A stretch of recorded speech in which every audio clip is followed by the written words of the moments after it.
As much as I want to get on here and teach, I also want to get on here and just talk. I think there's a lot that we can learn from each other.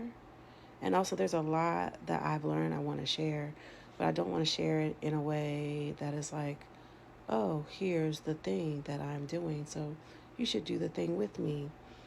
This is, here's the thing that I'm doing, and if it resonates with you, do the thing. Um, because that's good for my nervous system. And I'm pretty sure it's good for yours. There was a time where I used to get on TikTok and any of the social media and actually enjoy it. And now I just did a reading from my workbook, and the shit just sounded so uh, irregular to me, because I know that also wouldn't be me if I was reading that way as I was reading in my authentic consent intensive. Like that's that energy is just like no. But I'm going to put it out there because I think that authentic awkwardness is still something that needs to be seen. Not everything is supposed to be polished. Um, and authenticity is not always about things that are well, because my wounded self was an authentic part of me, but that's not the part of me that I wanted to embody. I wanted to embody the empowered part of me, the part of me where midlife crisis is not so much about forgetting oneself, it's remembering who the fuck you were and who you are, and like how are you making life choices. It becomes a crisis because the people who knew you from that place of performance can no longer benefit you from your new place of being present. This is how I want to show up. This is what I want to talk about.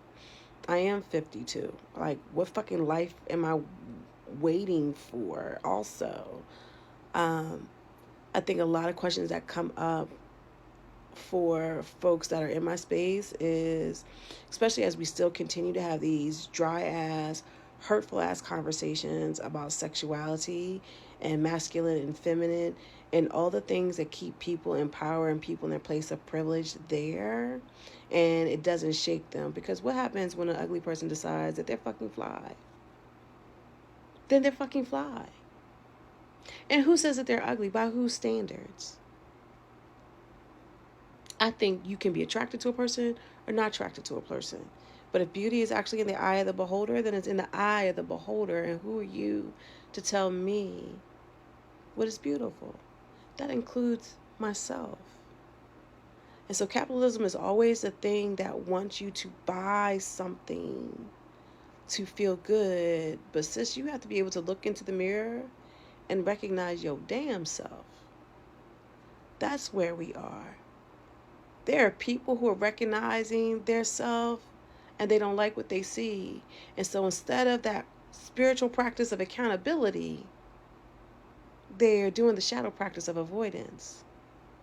And then we perpetuate their cycles. We're in their cycles instead of being in our own. And so to move from performance to presence is how you move out of other people's power and you root in your own. These are the conversations I want to have. And how our hormones show up, because we don't have an integrative mental health system or medical system.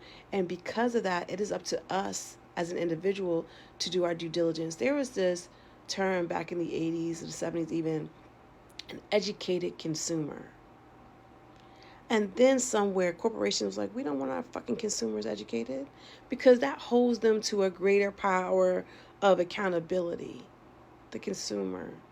But when you make the consumer something dependent on what it is consuming, now you become the energy vampire that is literally taking the life force out of a thing to be great. You have to figure out how you're going to show up in this shit. A consumer, an educated consumer, or a fucking liberated person. Because at this place in space, you are going to look weird to everyone around you. Ask me. I know. You are going to be the ones that people are going to look at you and be like, you different, you changed. And you're like, yes. Because if you don't look different, or if you are not different after engaging in your healing practices, you're not engaging. You're performing. Because healing is a transformation practice that on the other side, people who knew you should be like, damn, sis, you're unrecognizable. And I love that for you. That's how you know to keep them around. But if they mad that they can't recognize you, use that anger into what you need as a measuring stick that you're doing what you're supposed to be doing. Now, I'm not saying going out there, you have to be accountable for impact. You have to be accountable for impact. But you also have to be accountable for how you show up and who you give access to. These are the type of conversations I want to have. And I want to have them in this tone. I have a speaking voice where, I got to project, right? You would think I would sing the way I could speak. Shit. But that was my mom and my grandmama that told me. But I digress.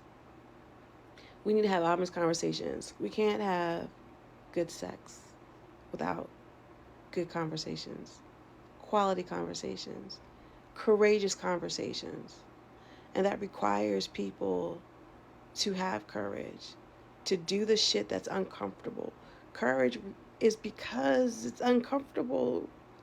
Discomfort, you're not going to bypass discomfort. You're going to have a different relationship with it. I want to do something different in 2026. I'm going to do something different. I'm going to show up different. I'm going to stick to also my own damn boundaries. I got lots to share, and there's ways that I want to do it, but I want to do it like this.